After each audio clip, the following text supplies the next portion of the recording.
cidadania, educação, comunidade, saúde, comunicação, universidade, cultura, debate. Cidadania em Debate. Boa noite. Começa agora o Cidadania em Debate, um programa do Sindicato dos Servidores Públicos do Ensino Superior de Blumenau. Este é um espaço que trata questões de interesse dos trabalhadores do Vale do Itajaí. E no programa de hoje vamos falar sobre o piso nacional de salário do professor e a falta de política para a educação estadual. Dois assuntos que resultaram em problemas para professores, estudantes e trabalhadores. E tudo isso ocorre por quê? Por falta de sensibilidade dos governantes quando o assunto é educação. E o descaso é tão grande que foi preciso a interferência do Supremo Tribunal Federal, o STF, para dar um jeito, né? Isso já demonstra o tamanho do drama enfrentado pelo professor e, consequentemente, pelo aluno. E como uma bola de neve, vai se avolumando em direção ao mercado de trabalho, que acaba recebendo profissionais com deficiências diversas. É difícil compreender tal cenário? Não. São professores desestimulados, falta de equipamentos em sala de aula e governos tentando se explicar. Rio Grande do Sul, Paraná, Mato Grosso do Sul, Ceará e Santa Catarina estão questionando a lei do piso salarial de R$ 1.187,97 que esses estados não conseguem pagar. Mas por que não conseguem? E como o professor do estado se vira com R$ 609,46 para se manter e ainda tentar se qualificar? Qual é a mágica de sobrevivência? Para tentar responder estas questões, os nossos convidados são o secretário de organização do Sindicato dos Trabalhadores da Educação de Santa Catarina, Janilson Lotério, e a professora de Sociologia da Escola Estadual Adolfo Konder, Sandra Tolfo. Vamos começar nossa conversa com o Janilson, né? Para o Sint, qual o problema do governo catarinense para pagar o piso nacional do professor? Boa noite, Janilson. Obrigado por vir novamente ao Cidadania. Boa noite a todos e obrigado novamente por esse espaço, que é um espaço importante para nós. Bom, na nossa opinião, o governo do estado ele não paga o piso por falta de planejamento mesmo, ou seja, por falta de definição do que realmente é prioridade para o governo do estado. Porque a questão do piso não é uma questão de hoje, de 2011, é uma questão já que vem lá desde 2008. Então nós temos 2008, quando foi feita a lei, 2009, 2010 e agora para ser implantado. Então esse tempo todo ficou só jogando com a barriga, enrolando e não planejando. Porque se tivesse feito planejamento, com certeza hoje estaria pagando o piso sem problema nenhum para todos os professores do estado de Santa Catarina. Interessante, né? Porque o estado de Santa Catarina vende essa imagem de um estado forte economicamente, né? Sim. E na hora de lidar com a educação é essa dificuldade? Essa é uma coisa que a gente também não compreende, né? Assim, fala que não realmente somos um estado rico, mas é questão de prioridade. E parece que a prioridade não é a educação. Isso não é desse governo que está agora, são governos anteriores também.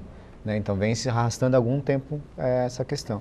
Na verdade, a gente pegar mesmo, isso vai desde a LDB, desde lá de 96, né? Que a LDB já dizia algumas coisas, dizia sobre a hora-atividade, falava sobre a valorização do profissional, falava sobre a democracia na escola, que é uma coisa que a gente também não tem hoje nas escolas, né?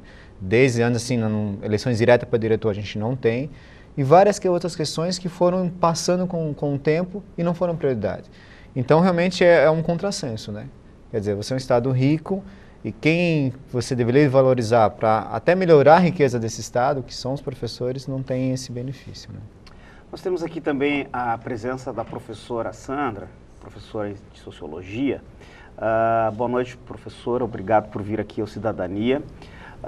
Você é professora no Adolfo Konder há quanto tempo?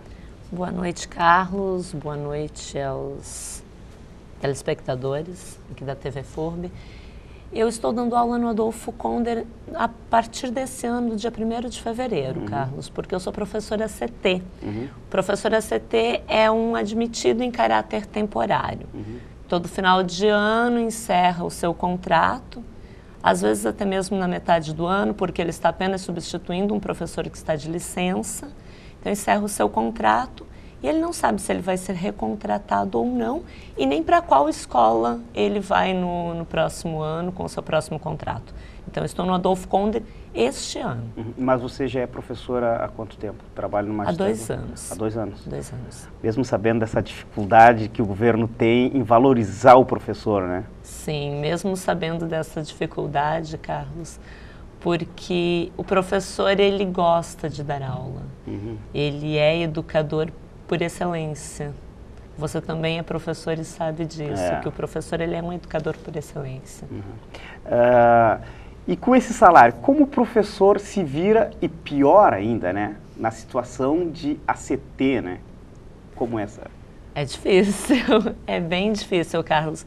A gente tem que ficar fazendo uns jogos, né, de cortar um gasto aqui, fazer um cálculo para ver o que vai poder ser comprado, ficar cortando verbas de algumas coisas. E como você se qualifica? Como você compra livros? Porque tem que se atualizar, né? Professor, comprar livro é uma coisa bem difícil realmente.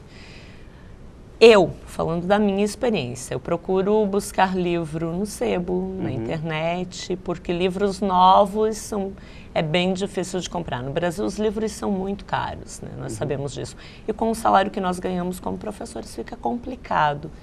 E quando a gente fala de qualificação, Carlos, eu fico pensando numa proposta que o governo nos colocou agora durante a greve, que nós estávamos fazendo, né, que de acabar com a carreira do magistério mesmo em Santa Catarina e de o professor que é qualificado, ele receber um salário inferior àquele que tem apenas o magistério e tudo mais. Então, além de já ser difícil a nossa qualificação, ainda nos desmobiliza a nos qualificarmos. Situação complicada, né, Janilson? O professor brigando para tentar ter o piso nacional, né? E essas negociações relativamente difíceis, né? É difícil dizer assim, ó, uma coisa que a gente não entende, porque assim, é uma lei, ela foi aprovada, ela foi na Câmara dos Deputados, ela foi, inclusive o nosso governador que está agora, ele votou a favor dessa lei, quando ele era senador, ele estava lá, ele discutiu, então ele aprovou também. O Superior Tribunal Federal, que é a instância máxima desse país, aprovou essa lei também. Então, quer dizer, pela primeira vez na história dos professores da educação, a gente tem algo que favorece a educação. E mesmo assim, os governantes de vários estados, vários municípios, principalmente o nosso, não se sensibiliza para cumprir uma lei. Assim, nós temos que cumprir a nossa lei como cidadão. Né? Você não pode andar aqui a 200 por hora numa avenida qualquer, se tem lá uma lei que você... Senão você recebe multa. Sim. E o nosso governador, que deveria ser o exemplo, que para nós ele teoricamente é o cidadão número 1 do Estado.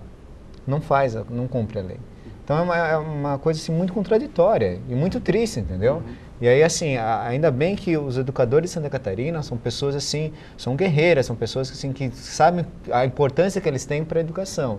Porque se eles fossem pensar só financeiramente, fossem pensar só no seu dia a dia e não pensassem nos nossos alunos, eles não seriam mais professores.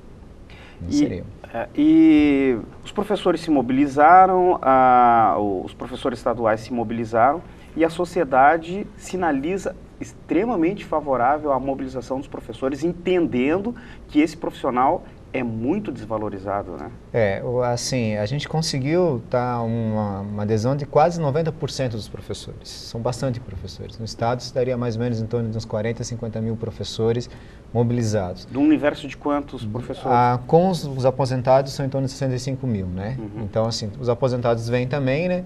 Mas os efetivos, assim, dá em torno de uns 30 mil efetivos em sala de aula que vieram para o nosso movimento.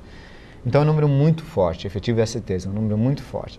E assim, o aluno e os pais já há algum tempo percebem que os problemas da educação, muitos deles estão pela questão do professor, pela carga horária que ele tem. Quando você comentou com a Sandra sobre como é que ela faz sobreviver, nós temos outros professores que trabalham 30, 20, 40, 50, 60 horas. Então ele tem que trabalhar vários períodos. Então assim, ele trabalha de manhã à tarde e à noite, para poder ter um pouquinho mais de retorno financeiro. E aí, como é que ele vai se qualificar? Eles na base do tranco e barranco, digamos assim, vai como dá, entendeu? Que ele consegue acompanhar pela internet, que ele consegue acompanhar pela televisão, senão não consegue, né? Às vezes o aluno está mais atualizado que o professor, infelizmente acontece isso. Então, a sociedade percebe isso. E quem perde com essa história toda? Perde a sociedade como toda. Professores mais qualificados vão trabalhar com alunos, e os alunos vão ter mais qualificação e vão ter uma educação melhor. E melhores alunos, melhores cidadãos no futuro. E uma sociedade melhor. Então, todo mundo ganha. Por isso que os pais perceberam que apoiar o professor é apoiar os seus filhos também. Né? Esse é um assunto difícil de entender, né?